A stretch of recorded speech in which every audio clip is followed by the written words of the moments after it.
Have you ever downloaded a character worksheet, maybe from some free resource you got or from Pinterest, and you were just overwhelmed with how many choices you have to make? Eye color, hair color, favorite food. There are so many decisions that you need to make, and you usually need to make them fairly quickly if you're creating characters, especially for NaNoWriMo, and you might be concerned that you're not making the right ones. Today, let me share one of my favorite techniques to make character creation simple and fun using a version of that worksheet. And make sure you stick around to the end because I have a free resource that's going to help you make this NaNoWriMo the best NaNoWriMo. Hi, I'm Jennifer Gregson, a book coach who uses tarot to help writers start and finish their novels, create amazing characters, and get past writer's block all with a smile on their face. Character creation can take time, but when you're prepping for NaNoWriMo, time isn't necessarily something you have. So you grab one of those worksheets that you find online and you start working, but it can be very overwhelming. Now, I went through and I looked at a couple of different worksheets and I picked out sort of the main categories that I think those worksheets have. And I'm going to show you how I use tarot to help me quickly and easily and in a really fun way create my character. And I'm actually going to create my main character for my NaNoWriMo novel.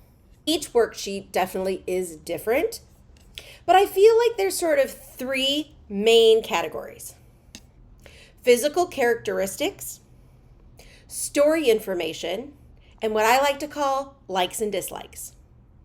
I'm going to be using the Modern Witch Tarot deck for my NaNoWriMo project, so you're going to see this every week in October. And the way I like to do this is I like to choose one card from my deck for each section. Now, let me pause here and say, I think you can use any tarot deck that you feel called to, but I am going to give you a tip that for this process, I find it really helpful to have people on the cards. And this deck, I think every card has at least one sort of human type person. So how I like to start all of my character creation is I like to make sure I know sort of which character I'm creating and if I have any preconceived ideas already. I know that I'm going to be writing a young adult contemporary novel, so there's one thing I know. I know I want to create my main character, my main POV, point of view character. That's definitely going to be a female woman teenager, and that's all I know so far. So let's go. So I grab my deck, I give it a quick shuffle. I usually like to do it in half and then take the very top card. So I pulled the King of Wands. Now let's just look at the card for a minute and then let's start working on the prompts. So usually under physical characteristics, we have things like color, hair color, and age. That's where I'm going to start with. So I could totally go with this person's hair color, but I'm really drawn to these red pants. So I'm actually going to say that my character has really bright red hair. For eye color, I love this green of the wand leaves. So I'm going to say red hair and green eyes. Totally works. And I can decide later if this is like a natural red, like, Merida in Brave, or if this is bottle red. I can decide that later. And age, I know I'm going to do a teenager. This character feels, especially the king, it's a little bit more of a mature card. I really feel like they're going to be slightly older. I'm going to make them a senior in high school. Okay, let's move on to the next set of sort of physical characteristics. Body type and quirks. So I'm going to pull the card a little closer. This card is a very slim figure, and I think that works for my character. And I like that this character is more of a masculine energy. I think that actually is also going to work for some of the things I'm thinking about with this novel. So I'm going to think of a slim, athletic, tomboyish character. Now for quirks, I'm going to turn the card around for just a minute and look, and then I'll turn it back around. So I'm going to look for little details. I see flames. I see jagged rocks. I see a ram's head and what looks like a little lizard. So I'm getting a very Aries energy with this person. And so to me, I always feel like Aries are very hot-headed, very quick-tempered. So that's going to be this person's quirk. They're going to have to work through. They're very impatient. They want answers quickly. If they ask you something, they don't want you to hem and haw. They want you to have a definitive answer and a definitive opinion. So this person's very opinionated, very quick to judgment, and very quick to anger. So now I need a name and or a nickname, and then we're going to move on to my favorite, sort of their secrets and their story goals. Sometimes I'll do this in the next section. Sometimes I get an idea with this card. So, name. This is probably where I would sort of stop the video and look up like what names mean fire, or what names mean flame, or what names mean red. But for some odd reason, the name Ruby is really coming to me. Maybe it's the glasses I chose to wear, but it's something about those red pants and sort of that flame. I don't know why, but Ruby, that gemstone, really is sticking out to me. So I'm going to say Ruby. And for right now, I'm not picking up a nickname. But again, that is something that I can choose later as I start writing. Sometimes that comes from other characters. Like other characters will give my character a nickname for me. So very quickly, before we move on to the next section and the next card, what did I do, right? So you might be watching this going, Jen, that's great, but how are you doing that?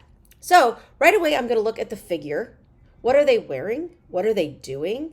How do they feel to me? And then I look at those backgrounds, right? We looked at the leaves. We looked at what's on the back of this throne. We looked at what's on the bottom of the throne, the background. The blue color didn't come into play for me, but it totally could. Like you could have picked this sort of aquamarine bluish color for the eyes or even the hair.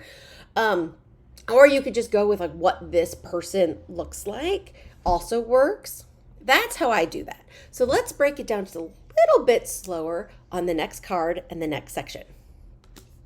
So the next section is what I call story information. And I decided to sort of loop in the main goal and her secrets in this card just because I wasn't getting a whole lot out of that card, and that's totally fine. So I'm going to take the next card off the top. Ooh, and the Tower. Now see, this is a card that's not going to have a lot of people in it. The people in it are not the focus. The focus is this action, the lightning hitting the tower, the people falling out of the card. So I may decide that this is great for like secrets, for main goal, for those sort of story objectives, but then I might pick another card, and I probably am going to work on some other things. But first, let's look at this card and think, what is my sort of Ruby's main goal? For some odd reason, I'm getting that her parents are going through a really messy divorce, like really messy, like can't be in the same room, like lawyers fighting with each other, using her as a pawn. And she feels like she's being sort of stuck in the middle of this family drama that she didn't ask for. Now, again, where did that come from? I sort of got that just from like this person sort of jumping out of the tower, which is a little triggering. So if this card's triggering, I apologize. This card can be a little hard to take. So let's just do this really fast and then move on to the other card. So that is sort of her main goal, is to somehow get through this divorce without hating both of her parents. And the flame thing, again, is coming up. Now, I am thinking about writing my book about witches. And so maybe her secret has to do with flame magic, fire magic, which would be really interesting. And I have not quite figured out all of that yet. So that's all I would write down. Okay, so I already know that the archetype for my character is going to be the main character, the protagonist in this story, and that's the only archetype I have right now. So let's pull another card and see if I can get any more information about story details. Archetype, wants and needs, anything else about her family or her friends, which will tie into other characters I need to create. So, again, we're not really seeing a lot of face, but since I already have Ruby, this can tell us a lot, especially when I went through sort of the getting through the divorce, because this card's all about sort of moving on, moving through trauma, trying to make sure the boat doesn't sink with all those swords, right? So what did I do? I looked at the foreground, these two people in a boat with swords. One person is trying to navigate the best they can. The water seems fairly calm right now, but you can see these ripples. It wasn't always the case. There's not a whole lot going on in the background, but I would definitely look at where they are going and see if any of that sparks anything for me. So right now, I think her wants and her needs are just to get through that divorce the best way she can and find some sort of stable ground. If she is a senior in high school, she has a lot of transition. She is getting ready to move on to wherever she's moving on to. Is it college? Is it some sort of trade school? Is it a career and job, maybe where she's interning somewhere? There's some sort of transition, right, as she moves out of high school and into her next phase of young adult life. That's already rocky. And then to throw on top this family drama, she needs a place to land. Maybe she needs someone to help guide her. Maybe she feels very alone in this situation. And that's sort of how I got some of that from this card.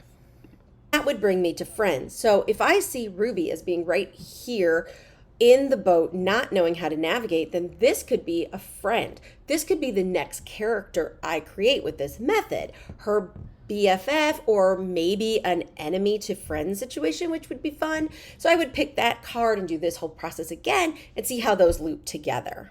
But I definitely see that she has some sort of ally that she has found that's going to help guide her. Now, is this another teenager? Is this a guidance counselor?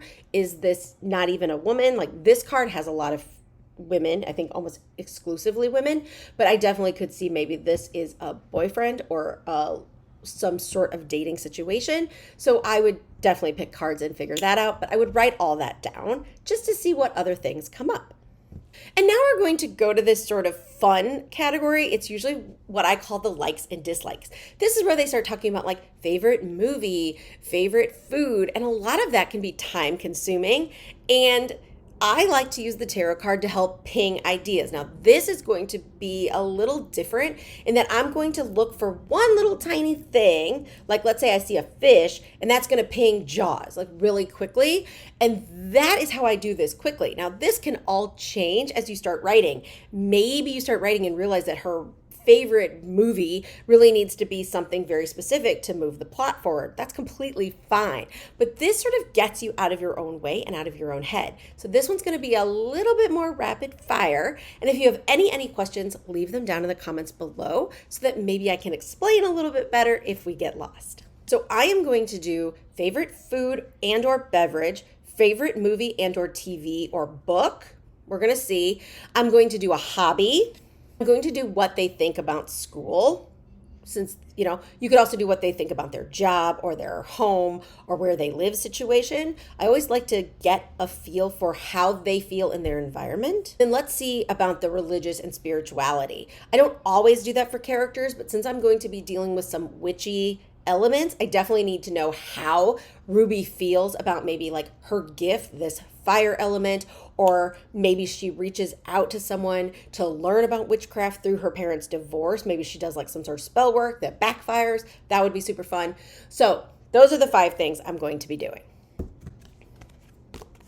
All right, so the 5 of Cups. So right away, this in the background, I'm going to go to the background. It looks like New York City. So for me, her favorite, I skipped one. We're going to come back. But okay, so I immediately see the bridge, the Brooklyn Bridge. I'm going to think of some kind of book, movie, or TV show that is set in New York City. I live in New York City.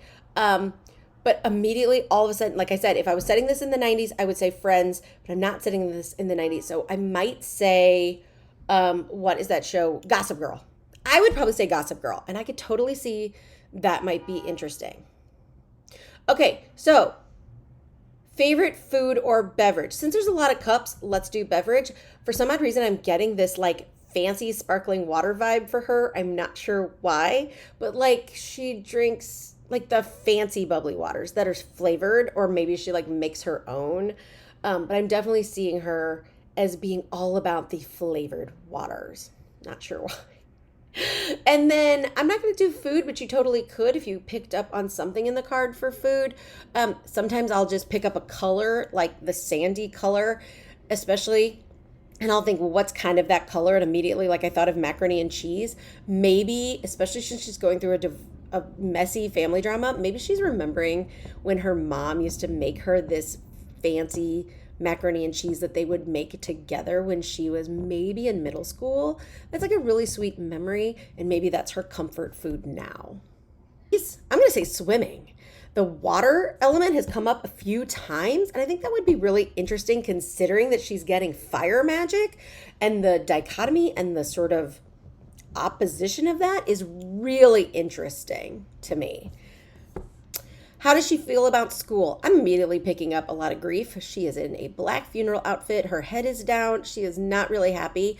I think she is just a depressed person, and school is not her favorite place to be. She does sort of see it as a place to get away from her family drama, but it doesn't help her mental health at all. And I'm going to be honest, I'm not getting anything about a spirituality sort of issue with this card, so I'm going to pull another card. And that is the beauty of this process. I like to do one card per section, but sometimes things come up, like with that Tower card, that doesn't really speak to the next section to me, and that's fine. There is absolutely no right or wrong. There's just your way to use the card. So if you're like pulling a card for every question, that's perfectly fine. Like this card's for eye color, this card's for hair color, this card's for hobby. That's totally fine. I like to make it a little more streamlined, but sometimes you just have to pull another card. So let's think. Oh, this is a great one for spirituality, because this card is all about meditation, sort of seeing things from a different perspective. So I see her as maybe realizing she has this gift, or reaching out to somebody to get some sort of spell to work her parents. And, you know, she is trying to be chill about the whole thing. She's trying to see it from a different point of view. She's really trying, and sort of maybe letting things happen on their own time until she snaps. And then she's like, I'm going to do something about this.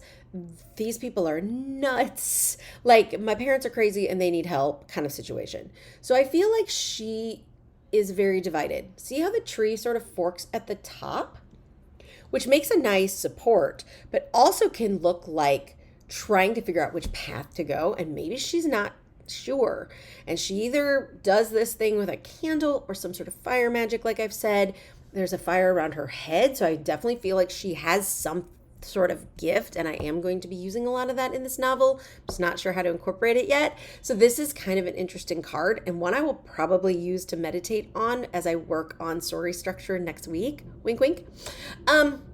I might pull this card back out to use with some of that before we move on to that process, so that I can sort of get a better handle on Ruby's situation. Let me know what you think about this card especially, but any of the cards I pulled, and then what deck are you using? I would love to know.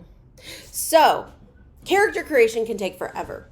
This took all of 20 minutes, and that's with me messing up. That's with me rethinking. So this video is probably not going to be that long, because there was a few times I had to think. And I'm not going to necessarily put that into the video, but just know I did sometimes have to stop and think.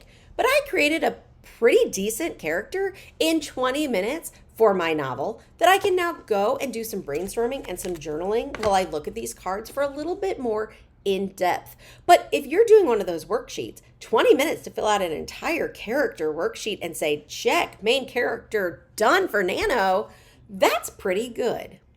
And if you are doing NaNoWriMo this year and you would like to have some accountability, I have a free NaNoWriMo group happening right now. You will get workbooks, worksheets, things to try, writing exercises, tarot spreads, accountability check-ins, and in November, we will be doing weekly Zoom writing calls. So check that out. The link is in the description box below. I would love to have you in my community. I'll be making weekly videos all for Preptober and NaNoWriMo, so please hit the subscribe button, and follow along. I would love to know what project you're working on, so please let me know in the comments below. And I hope you have a lovely writing day.